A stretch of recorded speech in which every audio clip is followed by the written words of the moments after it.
शादी की आपने? नहीं।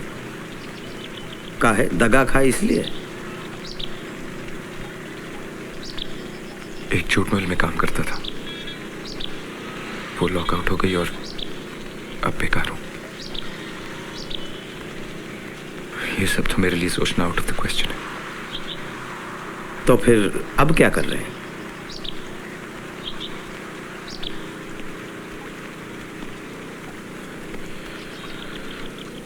कुछ दोस्तों से कर्जा ले रहा हूं,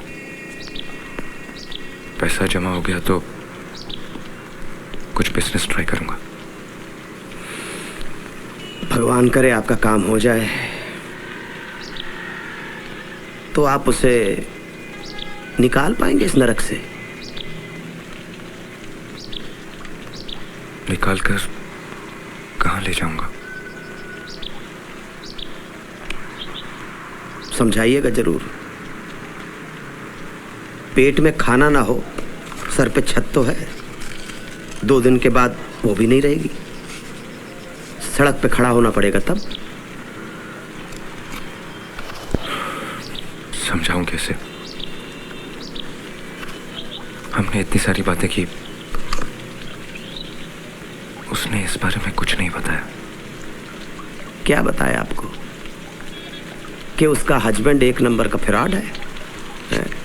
ये बताया। देखिए, एक बड़ी कंपनी का लेटर मिलता है हमको कि मकान किराए पे दे दीजिए, गारंटी हम लेते हैं। हम मकान किराए पे दे देते हैं और फिर जब इंक्वायरी करते हैं तो पता चलता है कि वो लेटर तो नकली था। अब बाबू साहब उस कंपनी में काम ही नहीं करते। बाबू साहब कहीं पर भी काम नहीं करते हैं। 420 हैं 1 नंबर के, सर से पांव तक कर्जा में डूबे हैं। आपको विश्वास नहीं आ रहा ना, तो चलिए हमारे साथ, जिससे पूछना हो पूछ लीजिए। बिजली विभाग का बिल महीनों से नहीं भरा है। इलेक्ट्रिक वाले काहे दया करें, कनेक्शन काट दिया।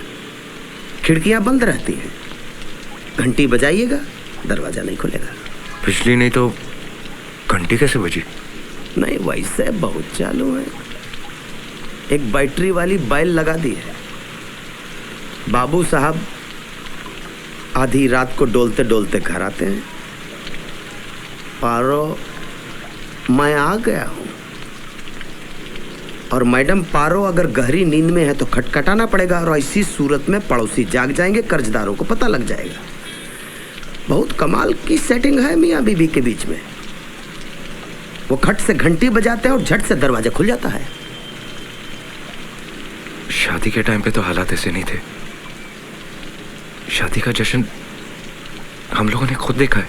4 दिन की चांदनी और फिर ऑफिस में घपला किया, नौकरी चली गई और आ गई अंधेरी रात। फिर नाम बदल डाला, दूसरी नौकरी, और वहां भी वही किया। फिर वही कहानी। अब बार बार वही करेंगे तो विश्वास कौन करेगा भला? घर बैठ गए, फिर बेकार घर में बैठे बैठे लत लग गई शराब की। शुरू में लड़की नादान थी, जैसे अपने गांव की लड़कियां होती हैं। अब वो भी चालू हो गई है। नहीं आए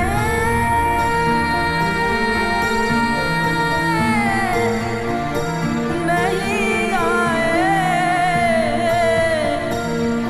केसरिया